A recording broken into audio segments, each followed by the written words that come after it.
Praise lord. మీ అందరికీ దేవుడు నామమున వందనాలు. బాగున్నారా? ఈరోజు దేవునికి వాగ్దానం, దేవుడు నీతో నాతో మాట్లాడును గాక.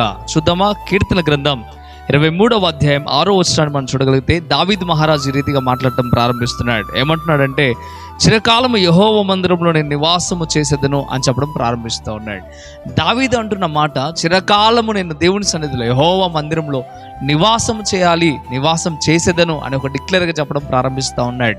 ప్రియమైన దేవుని బిడ్డలారా, ఈ ఆదివారం రోజున మీరు దేవుని మందిరానికి వెళ్ళడానికి సిద్ధపడుతూ ఉన్నారా?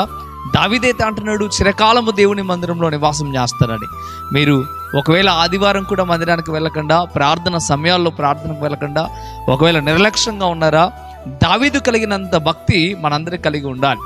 దావీదు చిరకాలము బ్రతుకు దినములన్నీ కూడా ప్రతిసారి దేవుని మందిరంలో ఉంటాను అని ఆయన మాట్లాడటం ప్రారంభిస్తూ ఉన్నాడు. మనం కూడా భక్తి కలిగిన వారమైతే, విశ్వాసం కలిగిన వారమైతే, నిజమైన క్రైస్తవులమైతే తప్పక ప్రతి ఆదివారం రోజున, ప్రార్థన క్రమాల రోజున ఖచ్చితంగా మందిరానికి వెళ్ళవలసిన వారమే ఉన్నాం.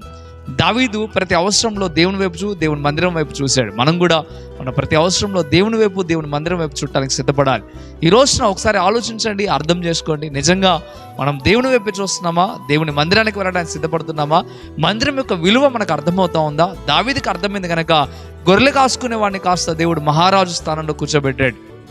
ఆయన చిత్తాన్ని నెరవేర్చడానికి దావీదును ఉపయోగించుకున్నాడు. ఈరోజు నిన్ను కూడా దేవుని చిత్తం నెరవేర్చబడటానికి నిన్ను ఉపయోగించుకోవాలి దేవుడు అంటే తప్పక దేవుని మందిరానికి వెళ్ళడానికి సిద్ధపడాలి, దేవుని ఆరాధించడానికి సిద్ధపడాలి, దేవునికి సమయాన్ని ఇవ్వడానికి సిద్ధపడాలి. ఎప్పుడైతే నువ్వు ఆ రీతిగా చేస్తావో దేవుడు తన చిత్తాన్ని నీ పట్ల నెరవేర్చి గొప్ప స్థితికి మారుస్తాడు.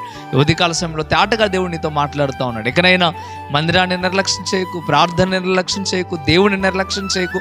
ఎప్పుడైతే నువ్వు ఆ రీతిగా ఉంటావో దేవుడు తప్పక నిన్ను, నీ కుటుంబాన్ని దీవిస్తాడు. మంచిది. ఈ మాటలు నీ జీవితంలో ఫలించాలని ఆశిస్తూ ఉన్నాను. నీకు కూడా అదే ఆశ కలిగి ఉన్నట్లయితే ప్రార్థనలోకి భవించండి. ప్రార్థన చేద్దాం. పరిశుద్ధుడా, గొప్ప దేవుడా, మీకు లెక్కలేని స్తోత్రం నైనా. ఈ ఉదయకాల సమయంలో తేటగా నీ ప్రజలతో మీరు మాట్లాడారు, అందుని బట్టి వందనాలు అయ్యా. ఈ పునరుద్ధాన దినమునందున ఈ ఆదివారం రోజున ప్రభువా, నమ్మకముగా యథార్థముగా నీ సన్నిధిలో గడపగలిగిన కృప నీ బిడ్డలకు కలుగు చేయమని బ్రతిమలాడుతూ ఉన్నాను ప్రభువా. మీకు వందనాలు. ఎంతోమంది ఈ దినాన్ని కూడా దొంగిలిస్తున్నారు. ఆ రీతిగా ఉండక నీ సన్నిధిలో గడపగలిగిన కృపని బిడ్డకు దయచేయమని. అదే రీతిగా ప్రభువా, దావీదుకున్న ఆశ మాలో కూడా ఉండుటకు సహాయము దయచేయమని అయ్యా. నీ కృప చేత నీ కుటుంబాలను అయ్యా మీకు వందనాలు. ఎవరైతే ఈ మాటలు విన్న ప్రతి ఒక్క బిడ్డ యొక్క హృదయాలను మీరు చూస్తున్నారు కనుక వారందరినీ దీవించి ఆస్వాదించి మేలు చేయమని యేసే నామములో మిక్కిలి బతిమలాడి వేడుకుంటున్నాము తండ్రి. ఆమేన్, ఆమేన్. ప్రియమైన దేవులారా, ఈ వాగ్దానం ద్వారా దేవుడు మీతో మాట్లాడినట్లయితే తప్పక వీడియోని లైక్ చేయండి.